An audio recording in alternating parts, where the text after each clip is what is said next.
All right, here we go. The rational root theorem. So the rational root theorem says that if you have any polynomial equation, polynomial function, with an integer coefficient and a non-zero constant term, so you can have something like, well, right, we'll make something new. 3x to the fifth plus 4x squared minus 5, and obviously there's some other terms kind of missing from here, but and equals 0. Uh, so we've got a polynomial with integer coefficients, 3, 4, and negative 5, and specifically a non-zero constant term, so negative 5 is not 0. Then in those cases, and which is kind of going to be technically written right here, so the leading term and descending order until you get to your constant term, and as long as that constant term is not 0, then all the possible rational roots for that, and an emphasis on rational, not just all possible roots, but all possible rational roots, which would be x equals plus or minus some number p divided by some number q. So no radicals, no imaginary numbers, but just these real rational numbers. That all the possible rational roots are found by dividing the factors of the constant term. So whatever we have here is specifically the negative 5, dividing all the factors of the constant term by the factors of the leading coefficient. So on this one here, it would be, let's see, 5 and negative 5, 1 and negative 1, divided by 3, negative 3, and 1 and negative 1, because those are the factors of 5 and 3. Now the only real reason that we're saying that this last term, the constant term, can't be 0 is that if it is 0, then all of our possible rational roots will come up as 0, because 0 divided by any factors from the leading coefficient will still give us 0. So if that's the case, you should be able to factor in x out of, or whatever the variable is in that question, and factor out that x, for example, out of all of the terms. And then at that point, you would have a new coefficient, new constant term that if it's not 0, then you can kind of start from there. All right, so let's take a look at how to actually use this. So we've got our equation right here, and first off, it's not in a form we're going to want to use, so let's subtract 9x and add 2 to both sides, just to get it in kind of its standard form. So we've got 3x squared, or 3x cubed rather, plus 8x squared minus 9x plus 2 equals 0. And so the terms we're looking at are the 2 right here and the 3. And so our possible rational roots, possible rational roots. Not that these are roots, they're just possible ones, and we have to go through and actually find out which ones are going to be, in fact, the correct roots. And so what are my factors of 2? I've got both the positive and negative factors of these, so it's going to be 1 and negative 1, and 2 and negative 2. So those are our possible numerators, and then possible, the factors of our leading coefficients, so 1 and negative 1, and then 3 and negative 3. So all the possible rational roots will come from some combination of these. So what's 1 divided by 1? That's 1. So that's a possible rational root. 1 divided by negative 1, negative 1, that's another rational root, or possible rational root. 1 divided by 3, that's positive 1/3, and 1 divided by negative 3. So negative 1/3 is another possible rational root. Negative 1 divided by all these gives us the same number, so we don't need to write them down again.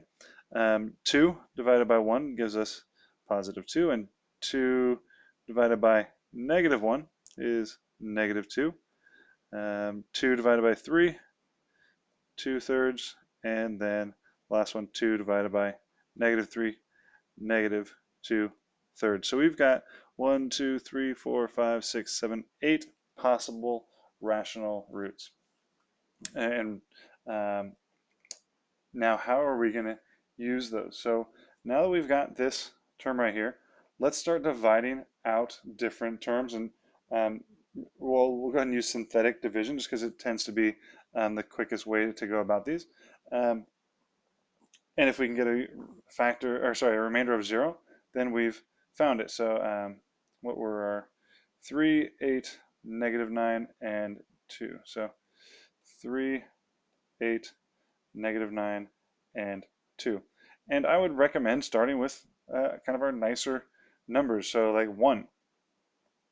Does 1 go in evenly? And so 3 comes down. 3, 11, 11, 2, 2, and it gives us a remainder of 4. So 1's not a rational root, so I can kind of get rid of that one. Let's try negative 1.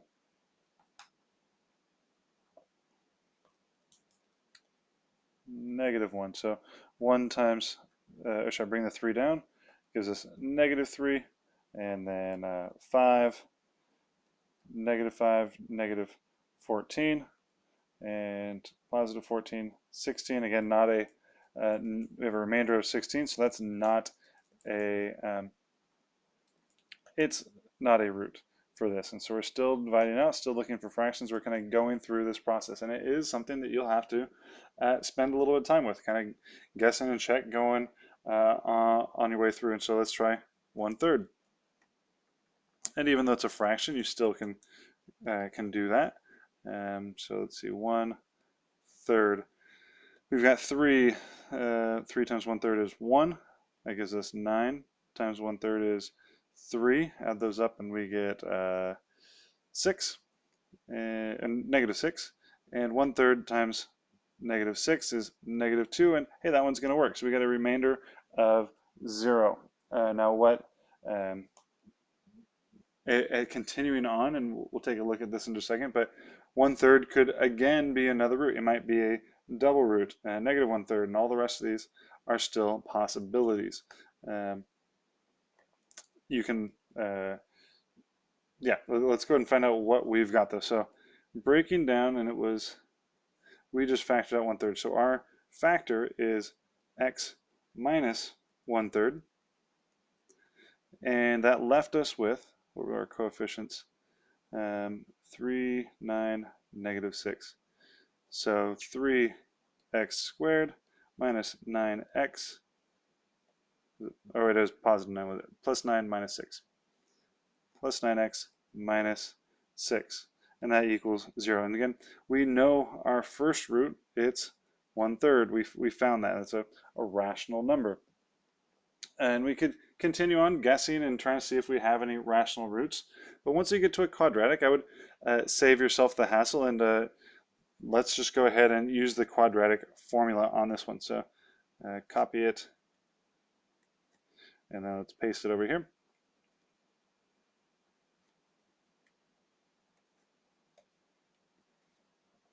And we'll just use the quadratic formula.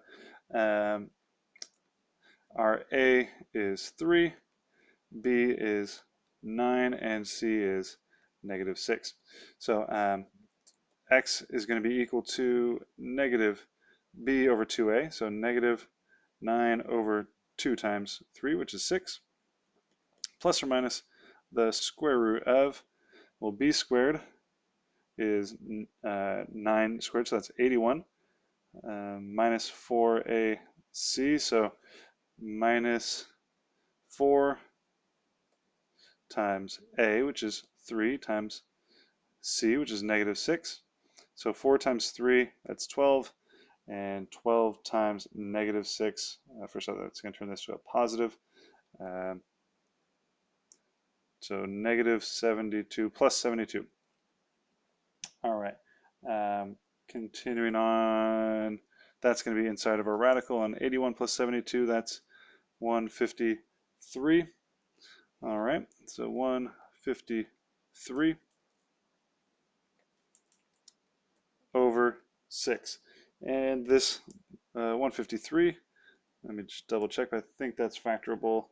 153 by 3, so divide out the 3 just for sake of speed. So 51 divided by 3 again, 17. So we factored out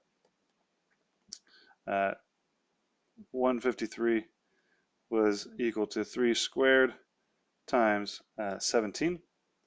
Bring out that 3, and so we'll have x is equal to negative 9/6 plus or minus. So if we bring a 3 out front, that will cancel out with the 6. So if, we'll end up with the square root of 17 over 2. And actually this one over here reduces as well. 9, 6 will turn into 3 halves. So negative 3 halves plus or minus the square root of 17 over 2 in addition to our root of 1/3. So our roots are going to be 1/3, negative 3 root 2 plus square root of 17 over 2 and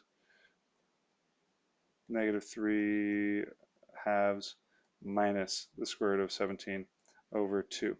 Now, so x equals, box those up. Just to be clear about it, we would not have been able to find these last two factors using the rational root theorem because the square root of 17 is not is not a rational number. It's irrational. And so even if we'd continued going, none of the rest of these would have worked because we've got our 3 roots now at this point. Only that 1/3 was rational, but we were able to use it to factor it down to something that at that point, then at least we could use the quadratics to solve. So, all right, I hope that helped.